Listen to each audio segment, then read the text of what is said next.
मेहनत का फल। एक गांव में दो मित्र रहते थे। एक का नाम मोहन था और दूसरे का नाम विजय था। मोहन बहुत धार्मिक था और भगवान को बहुत मानता था, जबकि विजय बहुत मेहनती था। एक बार दोनों ने मिलकर 1 बीघा ज़मीन खरीदी। वे दोनों उस ज़मीन पर खेती करके बहुत सारी फसल उगाकर खूब सारा धन कमाना चाहते थे और उस धन से अपने लिए एक अच्छा मकान और खूब सारी ज़रूरत की चीज़ें पूरी करना चाहते थे। विजय तो खेत में बहुत मेहनत करता था, लेकिन मोहन कुछ काम नहीं करता था, बल्कि मंदिर में जाकर भगवान से अच्छी फसल के लिए प्रार्थना करता था। इस तरह समय बीतता गया। कुछ समय बाद खेत में फसल पक कर तैयार हो गई, जिसको दोनों ने बाज़ार ले जाकर बेच दिया और उनको अच्छा पैसा मिला। घर आकर विजय ने मोहन से कहा कि इस धन का ज़्यादा हिस्सा मुझे मिलेगा, क्योंकि मैंने खेत में ज़्यादा मेहनत की है। ये बात सुनकर मोहन बोला, नहीं, धन का तुमसे ज़्यादा हिस्सा मुझे मिलना चाहिए, क्योंकि मैंने मंदिर जाकर भगवान से प्रार्थना की, तभी हमारे खेत में अच्छी फसल हुई, क्योंकि भगवान के बिना कुछ भी संभव नहीं है। जब वे दोनों इस बात को आपस में नहीं सुलझा सके, तो धन के बंटवारे के लिए दोनों गांव के मुखिया के पास पहुंचे। मुखिया ने दोनों की सारी बात सुनकर उन दोनों को एक एक बोरी दाल की दी, जिसमें कंकड़ मिले हुए थे।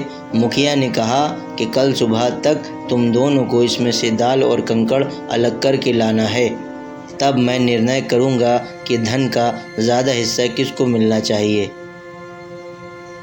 दोनों दाल की बोरी लेकर अपने घर चले गए। विजय ने रात भर जागकर दाल और कंकड़ को अलग किया, लेकिन मोहन दाल की बोरी को लेकर मंदिर में गया और भगवान से दाल में से कंकड़ अलग करने की प्रार्थना करने लगा। अगले दिन सुबह विजय जितने दाल और कंकड़ अलग कर सका, उसको लेकर मुखिया के पास गया, जिसको देखकर मुखिया बहुत खुश हुआ। मोहन वैसी की वैसी बोरी को लेकर मुखिया के पास गया। मुखिया ने मोहन से कहा कि दिखाओ तुमने कितनी दाल साफ की है। मोहन ने कहा, मैंने पूरी रात भगवान से प्रार्थना की है, मुझे भगवान पर पूरा भरोसा है, सारी दाल साफ हो गई होगी।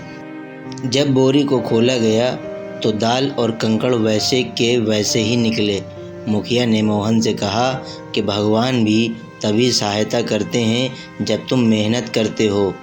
मुखिया ने धन का ज़्यादा हिस्सा विजय को दिया और कम हिस्सा मोहन को दिया।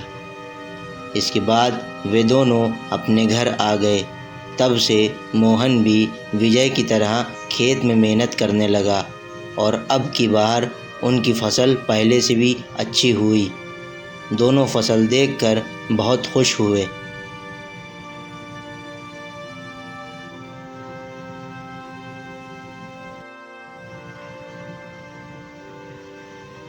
इस कहानी से हमें यह सीख मिलती है कि हमें कभी भी भगवान के सहारे नहीं बैठना चाहिए। हमें सफलता प्राप्त करने के लिए मेहनत करनी चाहिए। उम्मीद है आपको ये छोटी सी कहानी पसंद आई होगी। इसी तरीके की और मज़ेदार कहानियों को सुनने के लिए चैनल को सब्सक्राइब करें और वीडियो को लाइक करें।